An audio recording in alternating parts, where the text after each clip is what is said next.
Assalamualaikum warahmatullahi wabarakatuh. Waalaikumsalam warahmatullahi wabarakatuh. Hamdan syukurillah, kita ucapkan kepada Allah Subhanahu wa Ta'ala yang telah memberikan rahmat serta hidayahnya sehingga kita bisa mengikuti kegiatan diseminasi budaya positif di sekolah SD Negeri 4 Bagurejo. Yang terhormat kepada Bapak Kepala Sekolah Bapak Sony Setiawan, serta kepada yang kami hormati seluruh Dewan Guru SD Negeri 4 Bagurejo. Pertama-tama marilah kita ucapkan puji syukur kehadirat Allah Subhanahu wa Ta'ala yang telah memberikan rahmatnya sehingga kita bisa berkumpul dalam keadaan sehat walafiat. Untuk mengawali acara pada hari ini, marilah kita buka dengan bacaan basmalah dengan harapan semoga acara ini bisa lancar. Bismillahirrahmanirrahim. Acara yang kedua yaitu kegiatan diseminasi budaya positif di sekolah SD Negeri 4 Bagurejo, dan dilanjutkan sambutan perwakilan lembaga oleh Ibu Rizka Pratiwi. Waktu dan tempat kami persilakan.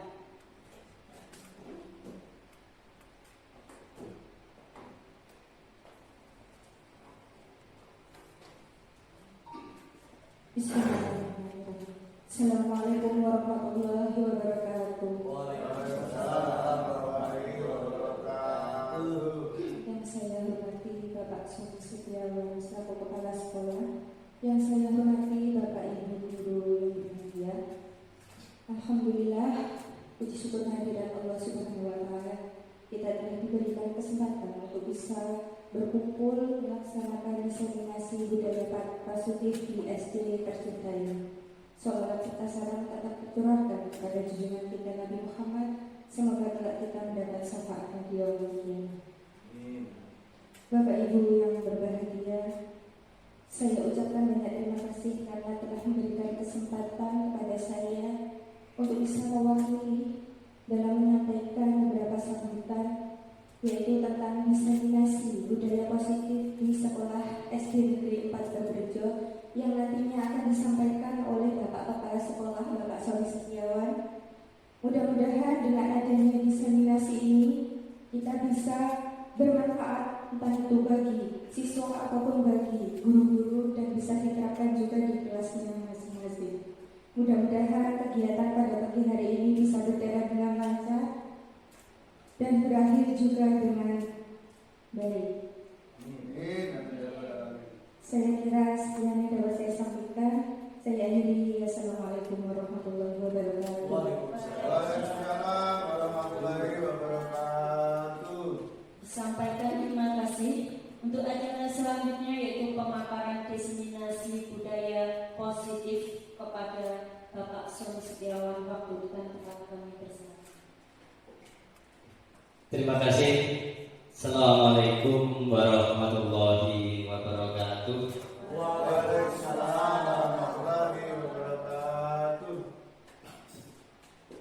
Assalatu wassalamu ala asyrafil mursalin sayyidina Muhammadin wa ala alihi washabihi ajmain, amma ba'du.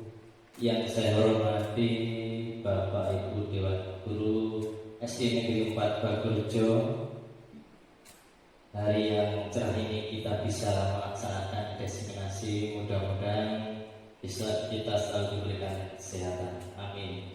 Amin. Salawat serta salam selalu terlimpah curahkan terhadap junjungan kita Nabi Agung Muhammad Sallallahu Alaihi Wasallam yang telah kita tunggu syafaatnya di yaumul qiyamah nanti. Amin amin ya rabbal alamin. Bapak Ibu Dewan Guru yang saya hormati, dalam kesempatan kali ini saya ingin memaparkan tentang diseminasi budaya positif di sekolah, yaitu sekolah kita SD Negeri 4 Bagurejo. Tugas ini adalah saya adalah calon guru penggerak dari angkatan 11 Kabupaten Banyuwangi. di sini ini kita sudah ada slide, kita bisa nanti melihat di sini. Ini saya kasih awalnya itu selamat datang para guru hebat, karena di sini saya yakin semuanya yakin di sini adalah guru hebat nanti untuk mencetak siswa-siswa hebat juga. Mari bekerja sama, berkolaborasi, saling mendukung demi mewujudkan disiplin positif di sekolah kita yang tercinta ini. Jadi ini kalimat awal, semoga awal ini kita bisa menjadi nanti ke depan menjadi sekolah yang luar biasa, terutama kita menciptakan peserta didik yang luar biasa yang punya karakter. Konsep utama model budaya positif di sini yang pertama yaitu perubahan paradigma belajar. Jadi zaman dulu dengan sekarang sudah berbeda. Jadi sekarang kita sudah zamannya sudah berbeda, yaitu merdeka belajar. Jadi di sini ada perubahan yaitu perubahan paradigma dalam belajar, disiplin positif yaitu untuk anak-anak nanti, kebutuhan dasar manusia, ada motivasi perilaku manusia, posisi kontrol atau restitusi, ada keyakinan kelas dan segitiga restitusi. Materi-materi ini sudah dicakup, ini nanti kita bahas, kita paparkan, nanti mungkin bisa jadi pengetahuan, mungkin bisa untuk juga nanti tanya jawab. Jadi agar ini nanti tercipta sekolah yang hebat, nanti generasi hebat. Pembelajaran dengan paradigma baru.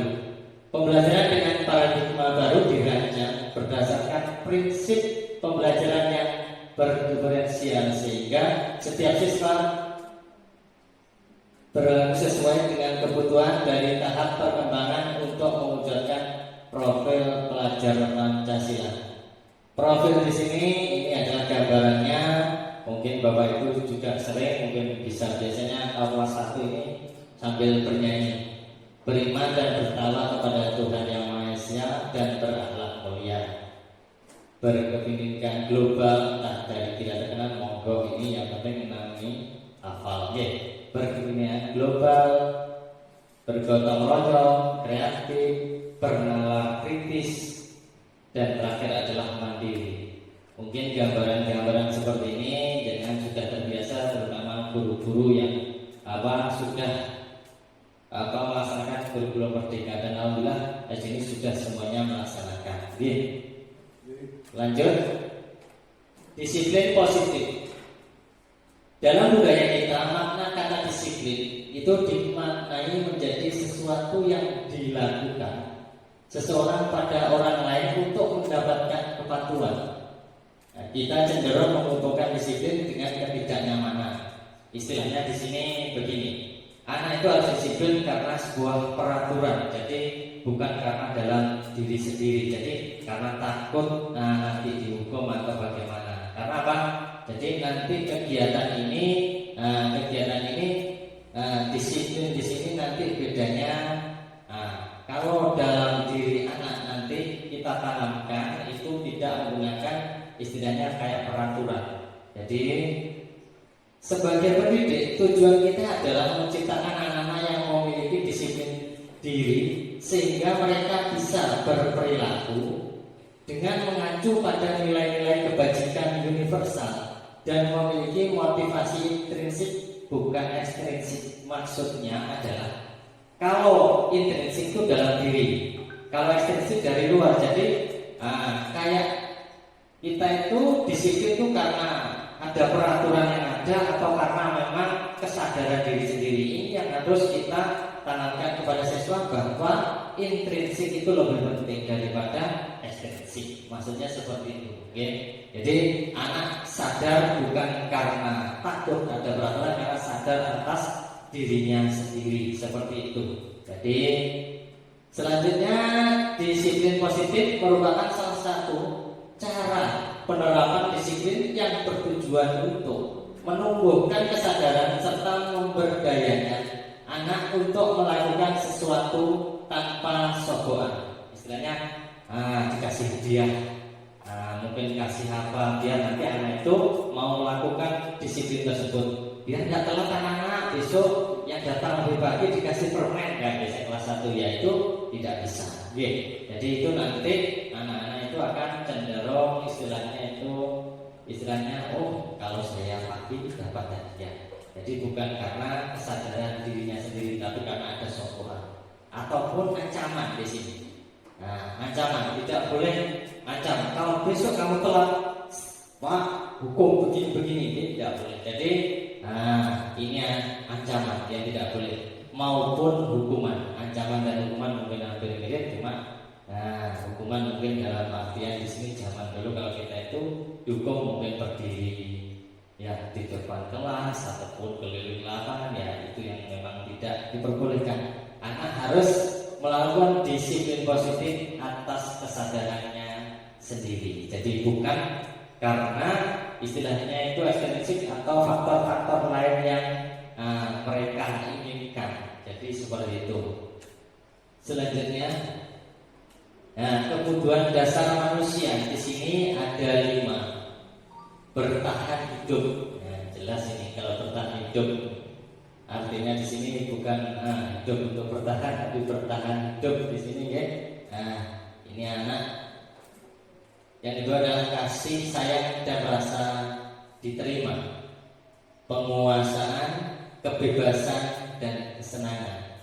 Kebutuhan dasar manusia ini ada semua ini 5 ini yang dimiliki oleh anak, dan kebutuhan ini akan mereka miliki. Dan yang jelas dari kebutuhan ini mereka akan melakukan hal-hal yang mungkin di sini artinya ada yang mungkin anak itu ada yang nakal dalam arti menang sendiri, dan mungkin ada yang kayak sama gurunya, mungkin gurunya perempuan itu cantiknya dempel terus kayak gitu. Jadi ini mereka ini diterima dan mempunyai rasa kasih sayang. Jadi penguasaan dan kebebasan, kesenangan mesti ada. Anak itu senang apa biasanya di kelas, biasanya kalau diajar nggak senangnya main-main. Ya seperti itu memang wajar, namanya anak-anak. Jadi motivasi selanjutnya, motivasi perilaku manusia. Motivasi merupakan dorongan yang timbul pada diri seorang secara sadar atau tidak sadar untuk melakukan suatu tindakan dengan tujuan tertentu. Yang pertama, menghindari ketidaknyamanan dan hukuman. Di sini murid melakukan disiplin diri karena takut dihukum. Ya, ini merupakan motivasi ekstrinsik. Jadi dalam awal kita dari luar karena takut, bukan atas kesadaran diri sendiri. Yang selanjutnya, mendapatkan imbalan atau penghargaan dari orang lain. Ya, tadi yang dibilang murid melakukan disiplin karena ingin mendapatkan imbalan. Ya, tadi sudah saya jelaskan di awal sekilas. Jadi merupakan ekstrinsik juga. Yang selanjutnya, menghargai nilai-nilai kebajikan diri sendiri. Murid melakukan disiplin diri karena sadar akan nilai kebajikan. Jadi ini merupakan intrinsik. Jadi memang karena dalam diri sendiri ingin melakukan budaya tersebut, ingin berubah menjadi lebih baik. Ini motivasi perilaku manusia. Terutama nanti kita terapkan di anak-anak yang kita selaku guru harus mempunyai hal seperti ini. Bagaimana cara melakukannya agar anak-anak motivasi dalam intrinsik ini bisa terwujud. Selanjutnya, konsep disiplin dengan identitas gagal. Artinya di sini artinya hukuman. Ini menyakitkan. Anak itu akan merasa kalau dalam arti hukuman ini menyakitkan. Karena dihukum mesti anak sakit hati. Ya, kok panas dihukum. Jadi memang kita akan merasa tidak nyaman. Terus murid itu takut. Ya, yang keempat adalah kita itu terkesan memaksa. Terus selanjutnya murid itu menyembunyikan kesalahan. Jadi kalau ada kesalahan itu tidak akan ngaku. Jadi mereka tidak akan ngaku, mereka akan menyembunyikannya. Ini takut ada hukuman. Terus murid menjadi rendah diri, jadi minder lah. Wah sering dihukum, kadang dia minder. Karena faktor hukuman ini mungkin faktor-faktor lain yang harus kita lihat bahwa mungkin di dalam keluarga mereka ada permasalahan. Jadi guru harus bisa mencari bagaimana nanti dengan baik. Nanti kita materi yang selanjutnya, yaitu nanti di dalam restitusi nanti. Yang selanjutnya penghargaan. Penghargaan ini memang tidak efektif. Kenapa? Anak akan cenderung istilahnya itu nanti kalau tidak juara saya tidak dikasih penghargaan dan tidak dapat hadiah. Ini nanti tidak efektif. Jadi ada bagusnya juga ada tidak. Tapi ya kita mencari solusi bagaimana anak-anak bisa jadi lebih baik. Terus merusak hubungan atau sifat diri. Jadi yang juara saya nggak juara, buat apa saya mau, saya nggak bisa. Nah ini iri jelas, mematikan kreativitas. Jadi anak ini tidak harus pandai di dalam akademik, mungkin ada yang pandai di bidang non akademik. Jadi mungkin kalau akademiknya rendah, mereka akan hilang kreativitasnya. Menghukum dengan sistem ranking, ini tidak boleh sekarang sudah. Jadi memang kenapa kurikulum merdeka tidak ada ranking? Jadi anak itu sama, mereka akan kita didik sesuai dengan bakat minatnya masing-masing. Jadi tidak harus akademik pintar, tapi dia punya kelebihan lain mungkin di bidang non akademik. Ya, jadi kita tidak bisa membeda-bedakan di sini. Jadi kita tumbuh kembangkan anak sesuai dengan kodrat dan bakat minatnya masing-masing. Merampas hak menghargai dirinya. Konsep disiplin dengan identitas sukses. Konsekuensi. Penguatan jangka pendek. Perlu monitoring berkelanjutan, stimulus respon. Murid menghormati peraturan, kehilangan waktu untuk merenungi salah. Dalam arti globalnya di sini, maksudnya konsekuensi di sini. Ini hanya dalam bentuk jangka pendek. Dalam bentuk jangka pendek artinya ya hanya tidak bisa berlangsung lama karena faktor di sini. Di sini anak hanya ingin istilahnya saya bisa aman disiplin karena ada istilahnya ini entah takut hukuman entah apa, sehingga mereka akan di sini hanya bentuknya jangka pendek. Kalau tidak dalam arti konsentrasi monitoring berkelanjutan, mereka akan lupa lagi, sehingga dalam arti di sini semuanya ada konsekuensi masing-masing. Kalau kita pakai restitusi di sini, murid bertanggung jawab untuk perilakunya, mereka akan menghargai. Jadi bertanggung jawab artinya di sini.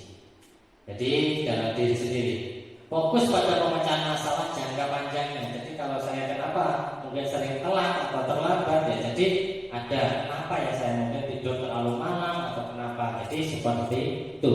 Oke. Terus untuk selanjutnya, murid menghormati dirinya dan orang lain. Nah, di sini artinya sesama teman saling menghormati. Kenapa? Mungkin ini kamu sering nyontek, kenapa ya?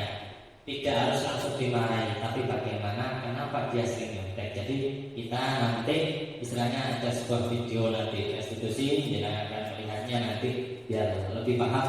Ternyata mungkin bisa kita sharing saja. Ya. Terus teori kontrol, dirinya memegang kontrol. Jadi mungkin ya kalau saya ingin seperti ini harus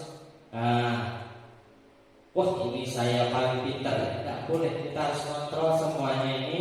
Nah ini kita kontrol sesuai dengan anak-anaknya dengan egonya masing-masing. Jadi mungkin ada yang menang sendiri atau mungkin sering marah-marahnya seperti itu. Kita harus sebagai guru harus bisa kontrol. Murid bersemangat memperbaiki kesalahannya. Nanti ini kita lihat di materi berikutnya. Konsep disiplin, pendekatan restitusi, sebuah cara menanamkan disiplin positif pada murid di sini. Pengertian restitusi adalah proses menciptakan kondisi bagi murid untuk memperbaiki kesalahan mereka sehingga mereka bisa kembali pada kelompok mereka dengan karakter yang lebih kuat. Ini teori dari Gosen tahun 2004. Terus ciri-ciri restitusi, bukan menebus kesalahan, namun belajar dari kesalahan. Memperbaiki hubungan, tawaran bukan paksaan. Jadi bukan dipaksa gitu restitusi. Menuntut untuk melihat ke dalam diri. Jadi kenapa kok saya seperti ini? Mungkin tinggal ditanya teman saja marah, kenapa ya? Itu kita harus bisa untuk melihat dalam diri sendiri. Kita bisa saling menghargai. Mencari kebutuhan dasar yang mendasari tindakan. Jadi tindakan kita lakukan itu dasarnya apa? Jadi nanti kita selesaikan. Fokus pada karakter dan bukan tindakan. Jadi karakter anak itu masing-masing akan berbeda. Bukan karena tindakannya jelek kita langsung istilahnya kita judge anak ini benar-benar nakal, tidak. Tapi mereka punya kelebihan mungkin juga akan kenapa melakukan seperti itu. Jadi kita harus tumbuhkan karakternya, menguatkan dan fokus pada solusi. Jadi bagaimana solusinya agar tidak terjadi masalah ya. Kayak biasanya kan mencari masalah tanpa masalah. Kalau di sini artinya ya kita akan mencari masalah, tapi menyelesaikan masalah ya. Jadi mencari solusi agar anak ini punya karakter. Perbedaan. Contoh kasus siswa yang sering datang terlambat di sini. Nah, ini hukuman. Guru menghukum siswa tersebut hormat bendera selama 10 menit. Jangan kita sekolah dulu. Hormat mungkin setengah jam ya. Kadang semabuk. Bagi anak-anak yang nakal ya. Ini tidak tahu nakalnya. Kalau saya mungkin ya hakim ya. Jadi di sini guru marah dan murid menjadi takut. Era-era zaman dahulu ya, mungkin bapak guru yang di sini yang mungkin senior di sini artinya mengalami masa-masa murid itu takut, benar-benar takut. Konsekuensi yang sekarang guru memberikan konsekuensi untuk tidak tidur terlalu malam. Kenapa di sini? Agar bisa datang lebih pagi. Kenapa? Kita cari solusinya.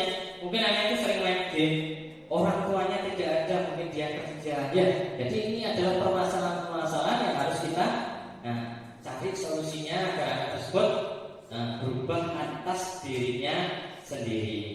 Oke, sambil berangkat santai, nggak apa-apa, bapak guru. Sambil minum juga nggak apa-apa. Yang penting kita fokus juga.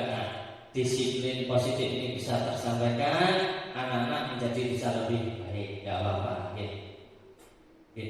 Bu ini mungkin sambil bagian minumnya nggak apa-apa Bu ini. Mungkin harus sambil didengarkan ya, nggak apa-apa. Oke. Monggo Bu Yuni. Sambil didengarkan Bu Yuni. Kupingnya tetap terbuka. Telinga. Sambil lanjut Bapak Ibu. Guru tegas dan siswa menghormati peraturan. Ini sebenarnya juga tidak begitu baik. Kenapa? Kita hormat karena ada peraturan. Takut peraturan itu kalau kita melanggar akan ada sanksi atau hukuman. Jadi ini zaman-zaman memang sekolah kita dulu. Tapi kita sekarang ini era-eranya sudah berbeda. Jadi era-era sekarang ini karena kita sudah kurikulumnya merdeka belajar, anak-anak dimerdekakan sesuai bakat minatnya. Solusinya adalah kita menggunakan restitusi. Guru menanyakan keyakinan kelasnya, bukan peraturan. Dulu kan ada tata tertib dan peraturan. Sekarang tidak ada. Kalau di kelas masih ada itu berarti mereka atau bapak ibu guru ini tidak membaca secara detail seperti apa itu merdeka belajar seperti sekarang ini. Kita belajar bareng, kita sharing. Mudah-mudahan ke depan bapak ibu guru menjadi bapak ibu guru hebat nanti. Jadi materi-materi kita ikuti perkembangan zaman di sini, tapi tidak boleh lepas dari kaidah-kaidah yang sudah ada. Jadi kita ikuti. Geruntel itu wajar. Wah, baru begini saya bingung, masih ada aturan. Kita di sini harus bisa terbuka. Lanjut, guru terbuka, siswa menghormati dirinya dan orang lain. Nanti anak-anak akan ngomong dengan gurunya kalau sudah dekat. Nah, ada begini, Pak, saya ada masalah begini loh Pak, karena saya telah mungkin tanpa diberitahu anak itu akan curhat atau cerita dengan gurunya. Oh begini, jadi nanti solusinya kan kita cari. Nah, anak tersebut jadi bisa lebih baik karakternya. Lanjut, 5 posisi kontrol atau restitusi. Yang tadi ada 1, 2, 3, 4, 5. Ini yang mungkin. Nah, saya jelaskan. Ini penghukum. Ngamuk saja, mungkin Pak Giaton ini suka ngamuk nih. Mungkin yang lain lagi Pak Firman, Pak Jas nih. Ya, mungkin saya juga nih. Umumnya laki-laki. Anak telah marah nih, saya begini. Akhirnya takut saja. Pembuat rasa bersalah. Jadi karena ini dimarahi anak-anak sehingga dia merasa bersalah. Terus menjadi teman. Jadi gurunya itu nadanya seperti teman sebayanya dan pemantau. Nanti ada videonya yang akan membedakan seperti apa dan posisi jenengan ada di mana. Pemantau dan terakhir manajer. Posisi yang paling bagus adalah posisi yang manajer. Nah, di sini. Ini videonya. Nah, kita sebagai penghukum, kita lihat videonya dulu. Nah, setelah ini nanti sebagai penghukum.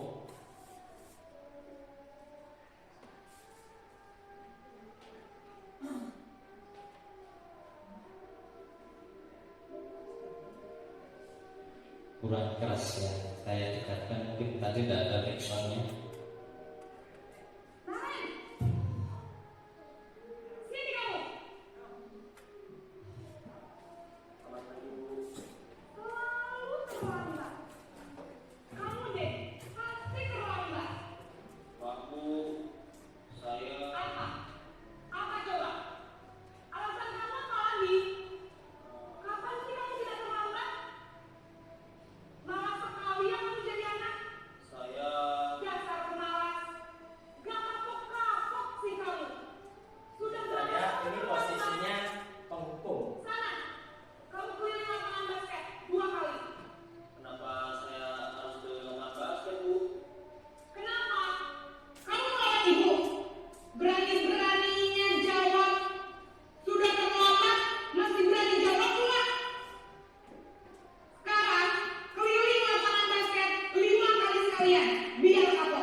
Ya, tadi adalah contoh dari penghukum.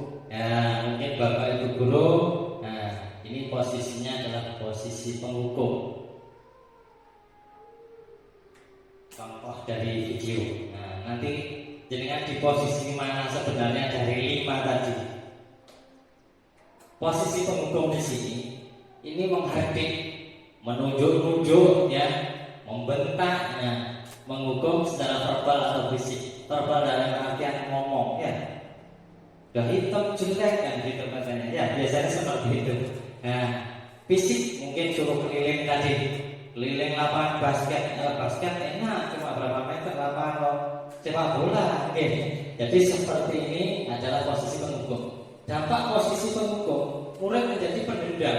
Jelas mereka akan dendam. Kok tapi tadi guru itu pernah hukum saya dulu. Ini mesti biasanya seperti itu.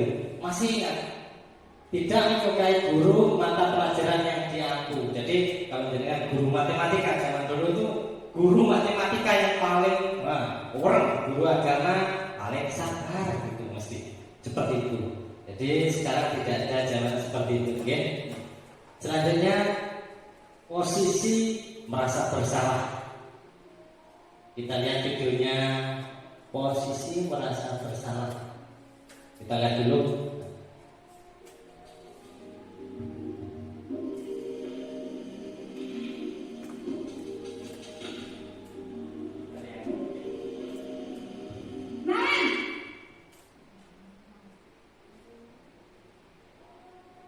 Selamat pagi, Bu. Naren, kamu kenapa terlambat lagi, Nak? Ya Tuhan, Naren, kamu senang ya bikin ibu susah ya?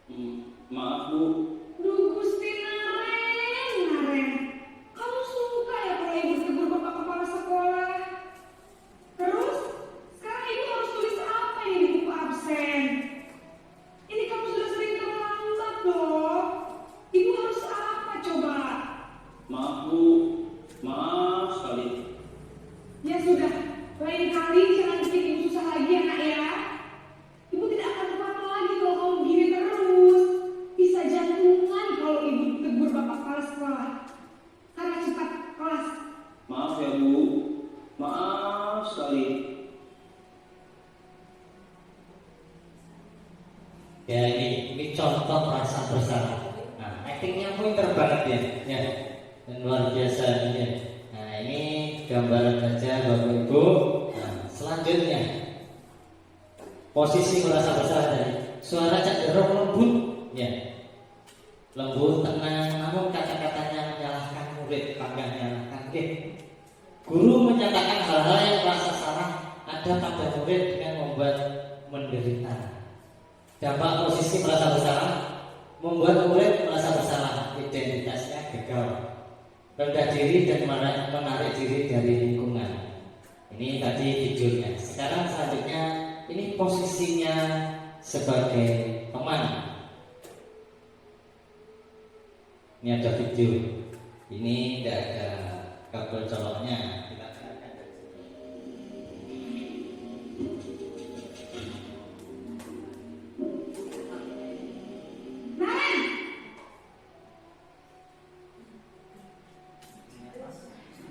Selamat pagi Bu.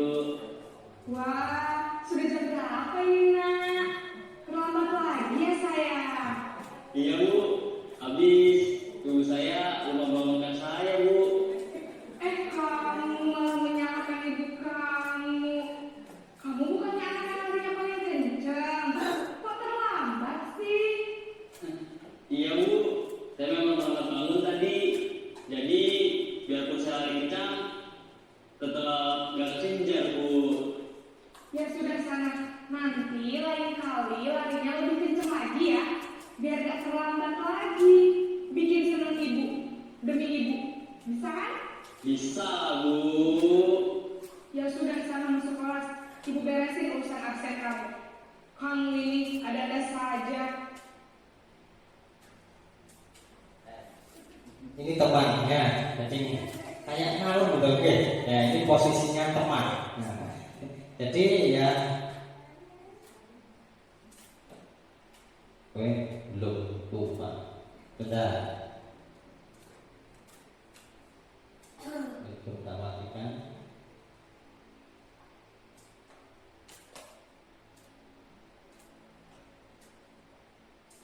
Posisi teman.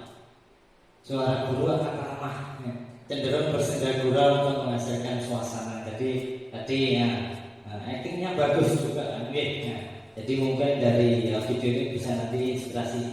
Saya di posisi mana ya? Jadi dari masing-masing posisi jelas guru itu ada di posisi salah satunya. Nah, dampak posisi teman, murid akan tergantung kepada satu orang, faktor ketergantungan. Jadi di sini tidak begitu baik. Murid tidak mandiri dan tidak bisa berpikir untuk diri sendiri. Selanjutnya adalah posisi pemantau atau monitor. Pemantau, beda lagi. Aktornya sama.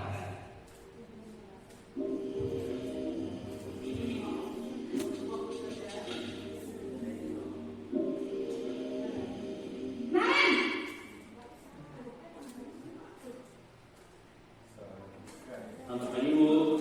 Naren, apa peraturan sekolah kita tentang jam berapa kita harus masuk sekolah, nak? Kita harus di sekolah jam 7 Bu. Iya betul, sekarang sudah jam 7.20. Naren sudah tahu konsekuensinya jika terlambat hadir. Paham Bu, saya harus tinggal kelas pas jam istirahat selama 20 menit. Iya benar, konsekuensinya demikian. Jadi nanti jam 9.30 pas istirahat, kamu harus tinggal di kelas, kerjakan tugas tambahan untuk ketertinggalan kamu, ya? Baik Bu. Nah ini aktornya sudah kayak kusi nih suaranya ya. Lantang. Nih. Lantang ya Bu Sri ya. Iya. Posisi pemantau atau monitor. Seorang pemantau bersuara datar, tidak emosional, tidak bersenda gurau ataupun menggunakan suara tinggi. Tercipta identitas diri positif atau berhasil. Pemantau perlu senantiasa memantau pada saat murid diberikan sanksi, maka guru pun harus selalu mengawasi. Kita harus mengawasi setelah dihukum atau tadi itu tidak usah dibiarkan, tapi kita harus lihat, kita pantau. Dampaknya adalah murid akan menghitung konsekuensi dan hadiah tanpa memahami sepenuhnya nilai kebajikan yang dituju. Tidak sepenuhnya mandiri karena masih tergantung pada guru tersebut tadi. Ini yang terakhir yaitu posisinya posisi manajer.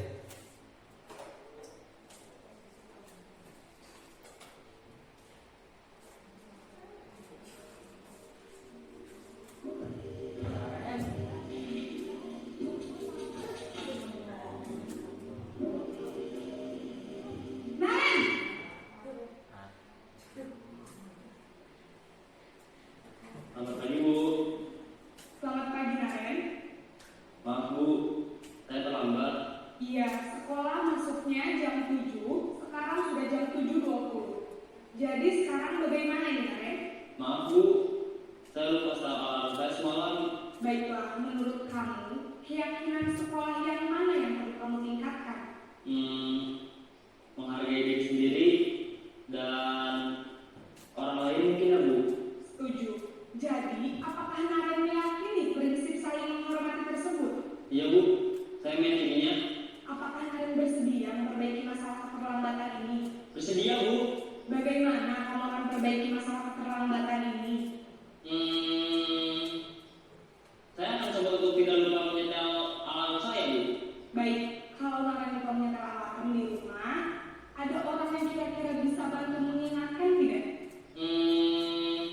Ada Bu, kakak saya, Kak Emma.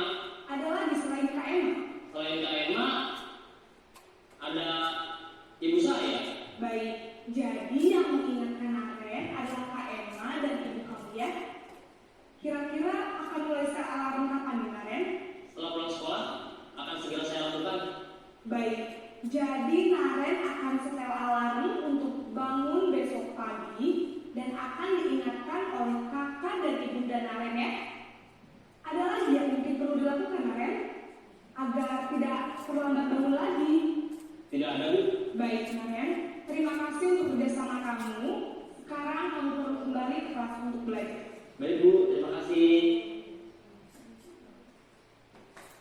Ya, ini aktor-aktornya luar biasa. Ini contoh-contoh video. Nah, nanti coba Bapak Ibu kita lanjut dulu yang posisi manajer. Suara manajer netral, tidak emosional, tidak terlalu ramah dan tidak bernada tinggi. Tercipta identitas positif atau berhasil, guru akan dengan tulus mengajukan pertanyaan-pertanyaan yang bermakna agar membuka pikiran murid. Guru membimbing murid untuk memecahkan masalahnya secara mandiri. Jadi bagaimana tadi kan sudah jelaskan kenapa terlambat karena lupa menyetel alarm. Intinya seperti itu.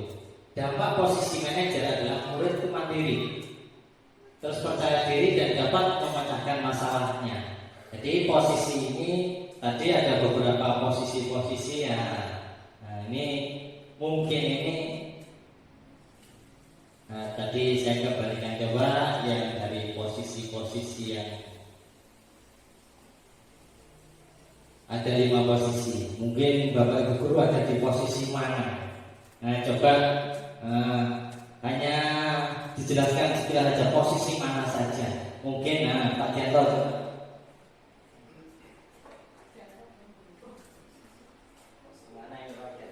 Assalamualaikum warahmatullahi wabarakatuh. Karena saya guru kelas rendah, ya, sehingga di sini saya akan menerapkan sistem tenang seperti itu, sehingga anak-anak yang pertama bisa merasa nyaman, ya, jika saya untuk memberitahu kesalahan anak-anak tersebut. Sekian, terima kasih. Terima kasih Pak Jento. Jadi posisi memang sekarang itu bisa di posisi mana saja. Tapi nanti intinya pada pusatnya akhirnya setelah mungkin kita melihat materinya, kita harus nanti di posisinya manajer. Tidak apa-apa. Perubahan ke arah lebih baik karena sebelum kita mengetahui materi, nah kita posisinya mana? Ya mungkin saya sendiri dulu sebelum materi ini, saya itu penghukum. Jadi anak sholat dan misalnya hukum sudah marah itu keluar apa tuh ya zaman dulu. Jadi setelah kita menguasai ilmu-ilmu seperti ini yang sekarang sudah digulirkan ini ya, yang jelas nanti ke depan Bapak Ibu Guru, nah kita nanti harus ke arah yang ini, manajer. Ini perlu proses, jadi tidak boleh instan, sulit. Sekarang kita sudah biasanya marah-marah begini, zamannya enggak, ya, tidak ada sudah. Meskipun marah ya bahasanya bagaimana kita harus, legowo dalam bahasa Jawanya kita harus bagaimana anak bisa tidak takut tapi dalam arti itu sungkan. Jadi tidak takut tapi istilahnya sungkan sehingga mereka akan melaksanakannya. Jadi tapi nanti, kalau kayak video tadi ya, ini tadi kan kayak acting ya, memberi contoh agar nanti mungkin Bapak Ibu Guru lebih paham dari video tadi. Oh, sebagai penghukum itu seperti itu, nadanya seperti itu, pembuat merasa bersalah, anak menjadi teman, jadi pemantau, dan terakhir yang luar biasa kita berproses nanti yang jelas ini menjadi seorang manajer. Ini perlu proses. Mudah-mudahan dengan diseminasi ini nanti kita sharing, belajar bareng agar nanti dalam kegiatan budaya positif ini semua bisa tercover semua. Terus kita lihat selanjutnya ini tadi video-videonya. Mungkin sudah dipahami ya. Kalau Kusri, waduh ini saya merasa seperti apa yang kita suaranya persis sudah tadi. Kemarin gitu ya. Wah, persis nih. Tapi enggak kok. Tadi Kusri itu merdu suaranya kelas 1 biasanya sama banget itu. Oke. Manajer sudah. Yang belum tadi. Di posisi manajer, guru dapat menerapkan disiplin positif yang berpihak pada murid, yang memerdekakan murid. Zaman sekarang memang harus berpihak pada murid, tidak berpihak pada guru. Kalau dulu guru ceramah, murid diam, salah dihukum. Zaman dahulu, sekarang semuanya adalah berpihak pada murid. Murid ingin seperti apa, jadi sesuai bakat minatnya ya kita ikuti. Jadi seperti ini kurikulum yang sekarang ya kita harus semuanya saling belajar, tidak bisa kita sharing, saling tanya dengan teman sejawat jika nanti agar pembelajaran bisa berhasil. Tujuan seorang guru yaitu menciptakan murid-murid yang mandiri, merdeka dan bertanggung jawab. Semuanya adalah tentang karakter. Jadi buat karakter anak menjadi lebih baik. Keyakinan kelas. Mengapa keyakinan kelas? Mengapa tidak peraturan kelas saja? Ada pertanyaan seperti ini, pemantik coba. Terus di sini bawahnya, mengapa kita memiliki peraturan tentang penggunaan helm pada saat mengendarai kendaraan roda 2 atau motor? Di sini tentang mengapa kita memiliki peraturan tentang penggunaan helm pada saat mengendarai kendaraan roda 2? Kenapa kita pakai helm? Sebenarnya untuk apa? Cara langsung untuk untuk keselamatan. Jadi untuk keselamatan, biar kita selamat. Ya, mungkin jatuh pas kepalanya ada helmnya, kan kita setidaknya lebih aman daripada tidak memakai helm. Jadi untuk keselamatan, bukan karena takut ada polisi di sini artinya ya. Maksudnya di sini untuk keselamatan diri sendiri. Terus, mengapa kita memiliki peraturan tentang penggunaan masker dan mencuci tangan setiap saat? Dulu zaman COVID itu kenapa kita pakai masker? Sebagai langkah untuk apa? Untuk tetap sehat, intinya itu. Karena takut tertular zaman kita ada penyakit COVID ya. Jadi cuci tangan, bahkan sampai sekarang cuci tangan masih ada. Jadi mungkin masker yang sekarang sudah agak berkurang dalam artian mungkin di jalan raya yang pengendara motor masih memakai untuk menghindari dari debu. Tapi dalam pembelajaran kita sudah tidak memakai masker karena sudah tidak ada perintah atau larangan. Dulu kan istilahnya ada peraturan. Nah, kenapa di kelas itu tidak peraturan tapi keyakinan? Kenapa? Untuk menumbuhkan anak-anak itu menjadi sadar atas dirinya sendiri, bukan faktor ekstrinsik atau faktor dari luar karena takut atau karena lain-lain. Jadi karena dirinya sendiri sehingga kepinginnya dia itu ada perubahan, tapi dalam diri sendiri, perubahan yang lebih baik. Jadi ada keyakinan. Jadi keyakinan kelas ini dibentuk atas dasar musyawarah. Semua anak akan berembuk atau berdiskusi untuk mencari keyakinan, tapi tidak semuanya kita ngambil. Kita musyawarahkan mana yang penting, nanti kita musyawarahkan setelah hadir, kita tempel di depan semuanya. Nanti beberapa kita ngambil poin pentingnya yang berhubungan dengan kelas yang dipandu oleh bapak atau guru. Jadi nanti bagaimana keyakinan kelas yang harus kita tempel di dalam kelasnya masing-masing agar anak-anak, oh iya saya melanggar setiap kali mau telat karena melanggar disiplin. Jadi ada faktor-faktor yang harus kita yakini sehingga nanti kelas menjadi tertib, pembelajaran bisa berjalan lancar. Fotonya tadi masih belum saya masukkan, tapi tadi di sini berdiskusi, artinya dalam diskusi ini tadi anak-anak berdiskusi di dalam masing-masing kelompok. Jadi kita buat kelompok-kelompok, terus selanjutnya merumuskan peraturan menjadi keyakinan. Nah, kita rumuskan bersama-sama guru beserta dengan siswa. Setelah terjadi kesepakatan, kita tempel keyakinan di depan atau di papan tulis atau papan dengan menggunakan istilahnya sticky note atau kertas warna-warni kecil yang kita tempel keyakinan kelas masing-masing. Setelah tertempel dan terbentuk, itu nanti baru kita jadikan sebuah keyakinan kelas.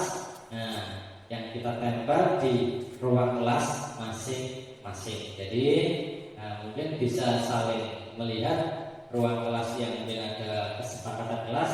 Nah, ini Bapak Ibu guru tolong diisi kesempatan kelasnya seperti apa, caranya seperti apa. Kita harus tahu. Kita diskusi dulu anak-anak kepengen apa. Biar nulis sudah setelah jadi, kita rumuskan menjadi keyakinan.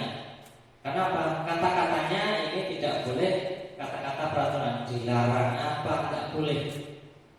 Dilarang ke toilet setiap menit, ya tidak boleh itu. Jadi kata-kata dilarang tidak boleh.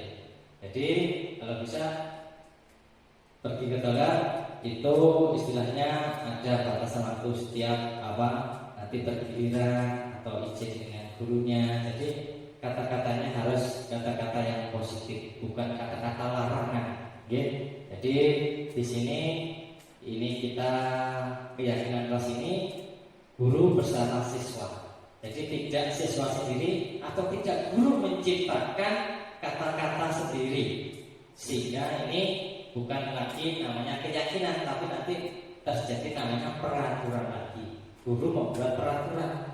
Jadi kalau ingin namanya keyakinan, ini guru beserta siswa harus kolaborasi di sini. Jadi siswa menulis apa yang ingin diyakini atau istilahnya biar kelasnya masing-masing ini menjadi baik. Bagaimana pembentukan keyakinan kelas? Nah, di sini lebih abstrak dari peraturan, berupa pernyataan universal atau umum, dibuat dalam bentuk positif sedikit saja agar mudah diingat. Jadi tidak usah terlalu banyak. Anak 36 membuat semuanya, ya tidak mungkin semuanya kita cover atau kita membuat jadi sebuah keyakinan kelas, tapi kita pilih mana yang sesuai. Jadi pilih yang terbaik atau setidaknya 6 atau 10 teratas. Jadi tidak semuanya kita cover, meskipun itu berbeda-beda. Bagaimana itu bisa, ini guru nanti yang memandu. Kita musyawarahkan bersama dengan siswa sesuai dengan kondisi kelas dan sekolah agar mudah diterapkan. Kondisi sesuai kelas, jadi kelas 1, kelas 2 maupun sampai kelas 6 mungkin akan berbeda karena kondisi siswa ya, mungkin kondisi kelas ruangannya mungkin juga berbeda, ini akan berpengaruh pada keyakinan kelas yang akan berbeda pula. Jadi ini kita harus bisa menyadarinya. Kenapa kok tidak sama Pak? Ya, ini tergantung kelasnya masing-masing. Sambil minum nggak apa-apa bruskan, daripada nanti gini nggak terus, tidak apa-apa, santai saja. Yang penting pembelajaran ini diseminasi masuk semua, ya intinya seperti itu. Semua warga sekelas atau sekolah dilibatkan saat membuat ini wajib nih. Yang tadi sudah saya bilang, kelas 6 buat sendirilah, atau kegiatan buat sendirilah, kelas kecil aja, tidak ngerti ini apa keyakinan, terserah saya, tidak boleh. Misalnya anak kelas 1 Bu Sri, atau kelas 2 bagian lo, anak kecil ditanya ini apa, tapi sebelum itu kita kasih gambaran dulu, karena namanya anak kecil, kepengen apa? Kepengen permen, boleh makan di kelas. Ya maksudnya kita beri pengarahan dulu. Setelah dari pengarahan itu nanti mereka akan paham. Kepengennya apa? Agar pembelajaran atau kelas ini menjadi istilahnya nyaman dan efektif nanti. Oke.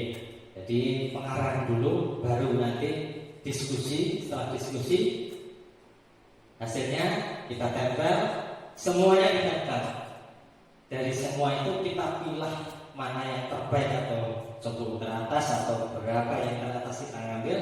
Yang lain mungkin sudah mencakup dari yang 10 teratas tadi. Jadi kita pilih yang terbaik. Di sini ada selanjutnya adalah segitiga restitusi. Yang kemarin dalam ini menstabilkan identitas. Jadi anak itu marah nggak boleh langsung ditodong atau dimarahi. Kita stabilkan dulu. Istilahnya identitas, maksudnya emosinya dulu. Kita semua akan melakukan hal terbaik yang bisa kita lakukan. Jadi jangan langsung dimarahi. Bagaimana caranya anak itu tidak emosi dulu. Setelah itu baru nanti kita ajak ngobrol ke tahap berikutnya, yaitu validasi tindakan yang salah. Setelah dia tenang, baru nanti kita ajak ngobrol. Kenapa tadi kamu kok marah-marah? Ya, itu ada seperti itu. Nah, setelah ini kita sudah tahu, oh ya, karena si Rino mencontek loh Pak, saya marah, saya keberat meja, itu tidak boleh. Tapi sebelum anak tersebut marah, kita stabilkan dulu, biar tenang dulu. Setelah tenang baru kita tanyakan, ada yang salah tidak? Ya benar, dia mempertahankan tidak boleh mencontek, tapi artinya tidak harus itu, bahwa di sini adalah anak tersebut intinya harus tetap juga salah karena membentak tadi, gebrak meja, mungkin menunjuk-nunjuk. Itu tidak boleh. Jadi semua perilaku memiliki alasan. Jadi alasannya kenapa marah-marah? Kita tanya sampai nanti setelah semuanya tahu, baru kita menanyakan keyakinan kelas. Dari keyakinan kelas kita akan tahu kenapa anak tersebut itu intinya melakukan hal-hal yang tadi marah-marah. Marahnya dalam artian merasa dia benar, tapi sebenarnya salah. Artinya salah di sini. Anak tersebut kan harusnya tidak marah, tapi memberi tahu atau berbicara dengan nada yang baik harusnya. Tapi ini perlu proses, makanya kita stabilkan identitas, validasi tindakan yang salah apa kita cari. Setelah itu kita tanyakan keyakinan kelas. Kenapa marah-marah tadi? Marah-marah, gebrak meja, berarti intinya tidak menghargai keyakinan kelas yang sudah di situ kan ada mungkin terpapan. Menghargai, saling menghargai sesama teman. Namanya gebrak meja, marah-marah ini kan tidak boleh. Ya seperti itu. Kita semua memiliki motivasi internal di sini dalam diri. Ini gambarnya seperti ini segitiga restitusinya. Di sini bawah menstabilkan identitas, dan di sini validasi tindakan yang salah. Yang sebelah sini menanyakan keyakinan. Ini gambarnya seperti ini.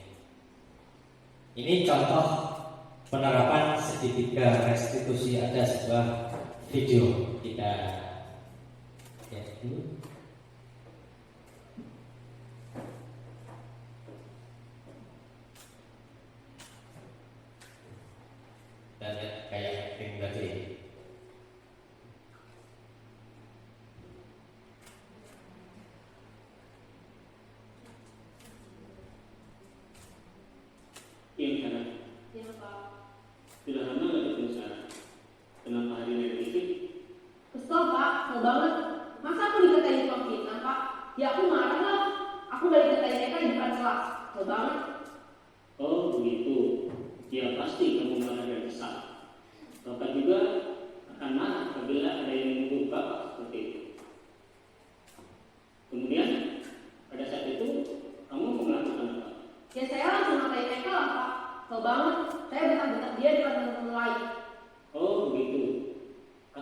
melakukan seperti itu karena suatu alasan tertentu, bukan?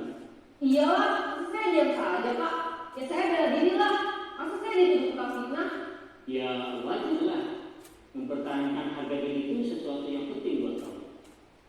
Untung kamu tidak berpikir gagal lagi, hanya membentak-bentak. Iya Pak. Untung saya masih bersabar dan hanya membentak saja. Sudah gemes padahal. Saya pasti bela diri lah. Ya pasti ya. Tapi kamu memilih untuk tetap bertahan dan bersabar. Kamu memilih untuk tidak berbuat lebih parah lagi, bukan? Iya. Nah, sekarang coba kita lihat lagi tindakan kamu yang bentak-bentak Eka di kelas. Tindakan kamu itu kira-kira sesuai dengan keyakinan kelas atau prinsip kamu tidak? Enggak lah Pak. Capek Pak jadi pemarah. Jadi keyakinan atau prinsip mana yang kurang sesuai dengan keinginan kamu? Ya, saya sebenarnya sangat menghargai orang lain. Mungkin saat itu saya menjadi emosi, jadi tidak menunjukkan sikap itu. Kamu meyakini tidak? Menghargai orang lain itu penting buat kamu. Yakinlah Pak. Iya, setuju. Kita harus saling menghargai. Namun, ada juga keyakinan yang kita sepakati yang perlu kita jalankan apabila kita sedang marah, kan? Ya, saya bisa lebih proaktif, mulai dengan diri sendiri. Saya bisa jadi lebih sabar, mengambil waktu jeda untuk berpikir mau apa selanjutnya. Kira-kira kamu bersedia memperbaiki masalah ini tidak? Sedia Pak.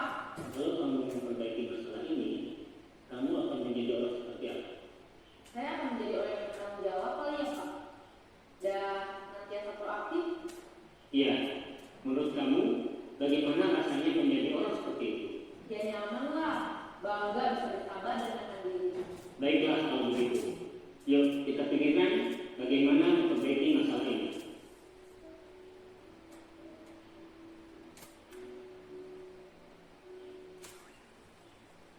Ya, itu contoh dari restitusi. Mungkin Bapak Ibu nanti ada masalah, jadi ada teknik penyelesaian masalahnya, yaitu kita stabilkan identitas, validasi tindakan yang salah, baru terakhir menanyakan keyakinan.